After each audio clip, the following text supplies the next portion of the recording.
UK news ಸುದ್ದಿವಾಹಿನಿಗೆ ಸ್ವಾಗತ. ವೀಕ್ಷಕರೇ, ನಾನು MPM ಶಿವಪ್ರಕಾಶ್. ವಿಜಯನಗರ ಜಿಲ್ಲೆ ಹುನಡಗಲಿ ಪಟ್ಟಣದ ಸಿಂಗಟಾಲೂರು ಏತ ನೀರಾವರಿ ಯೋಜನೆ ಉಪವಿಭಾಗ ಕಚೇರಿ ಎದುರಿಗೆ ತಾಲೂಕಿನ ಪ್ರಮುಖ ಕೆರೆಗಳಿಗೆ ತುಂಗಭದ್ರಾ ನದಿಯಿಂದ ನೀರು ಹರಿಸಬೇಕೆಂದು ಒತ್ತಾಯಿಸಿ ರೈತ ಸಂಘದ ಪದಾಧಿಕಾರಿಗಳು ಪ್ರತಿಭಟನೆಯನ್ನು ನಡೆಸಿದರು. ಮಳೆಯಿಲ್ಲದೆ ಬೆಳೆಗಳೆಲ್ಲ ಒಣಗಿವೆ, ಬಿತ್ತನೆ ಕುಂಠಿತಗೊಂಡಿದೆ, ರೈತ ಕೃಷಿ ಚಟುವಟಿಕೆಗಳು ಬಹುತೇಕ ಸ್ಥಗಿತಗೊಂಡಿವೆ. ಮಳೆ ಕೊರತೆಯಿಂದ ಅಂತರ್ಜಲ ಕುಸಿತ ಕಂಡಿದ್ದು, ಕೊಳವೆ ಬಾವಿಗಳು ದಿನೇ ದಿನೇ ಬರಿದಾಗುತ್ತಿವೆ.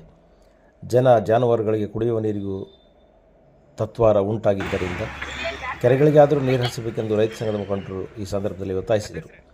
ಮಾನ್ಯಾರ ಬಸಲವಾಡ ಕಗ್ಗಲಗಟ್ಟಿ ವ್ಯಾಪ್ತಿಯಲ್ಲಿ ಕುಡಿಯುವ ನೀರಿಗಾಗಿ ಕೊಳವೆ ಬಾವಿ ಕೊರೆಸಿದರೂ ನೀರು ಸಿಗುತ್ತಿಲ್ಲ. ಈ ಕುರಿತು ಗ್ರಾಮ ಪಂಚಾಯಿತಿ, ತಾಲೂಕು ಪಂಚಾಯಿತಿ, ನೀರಾವರಿ ಇಲಾಖೆ ಅಧಿಕಾರಿಗಳಿಗೆ ಮನವಿಯನ್ನು ಸಲ್ಲಿಸಿದರೂ ಪ್ರಯೋಜನವಾಗಿಲ್ಲ ಎಂದು ಅವರು ದೂರಿದರು. ಸಿಂಗಟಾಲೂರು ಯೋಜನೆ ವಿಭಾಗ ಕಚೇರಿಯ ಕಾರ್ಯಪಾಲಕ ಎಂಜಿನಿಯರ್ ಶಿವಮೂರ್ತಿ, ಸಹಾಯಕ ಕಾರ್ಯನಿರ್ವಾಹಕ ಎಂಜಿನಿಯರ್ ರಾಘವೇಂದ್ರ ಸ್ಥಳಕ್ಕೆ ಭೇಟಿ ನೀಡಿ ಕೆರೆ ತುಂಬಿಸುವ ಯೋಜನೆಯ ಪೈಪ್ಲೈನ್ ಮಾರ್ಗದಲ್ಲಿ ದುರಸ್ತಿ ಕಾರ್ಯ ನಡೆಯುತ್ತಿದೆ. ಕೆಲವು ಕಡೆ ಏರ್ವಾಲ್ಗಳಿಗೆ ರೈತರು ಹೊಲಗಳಿಗೆ ನೀರು ಹರಿಸಿಕೊಳ್ಳುತ್ತಿದ್ದಾರೆ. ಹೆಚ್ಚು ಪೋಲಾಗುತ್ತಿರುವ ನೀರು ಕೆರೆಗಳನ್ನು ತಲುಪುತ್ತಿಲ್ಲ. ಪೈಪ್ಲೈನ್ ದುರಸ್ತಿ ಮುಗಿಸಿ ನೀರು ಹರಿಸುತ್ತೇವೆ, ಸಹಕಾರ ನೀಡಿ ಎಂದು ಅವರು ಮನವಿ ಮಾಡಿದರು.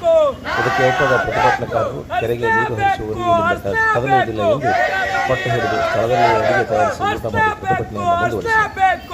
ರೈತ ಸಂಘದ ಅಧ್ಯಕ್ಷ ಸಿದ್ದಪ್ಪ ಮಲ್ಲಿಮನಿ, ಕಾರ್ಯದರ್ಶಿ ಶಿವರಾಜ್ ಹೊಳವಂದಿ, ಮಹಿಳಾ ಘಟಕದ ಜಿಲ್ಲಾ ಅಧ್ಯಕ್ಷ DHM ವಿಜಯಲಕ್ಷ್ಮಿ, ಮಂಜುನಾಥ್, ರೇಖಾ, ವಿಠಲ್ ನಾಯ್ಕ್, ಗಿರೀಶ್, ರೋಜಾ ನಾಯ್ಕ್, ಶೇಖರ ನಾಯ್ಕ್, ಗುರುಬಸರಾಯ್ ಪ್ರತಿಭಟನೆಯಲ್ಲಿ ಭಾಗವಹಿಸಿದರು.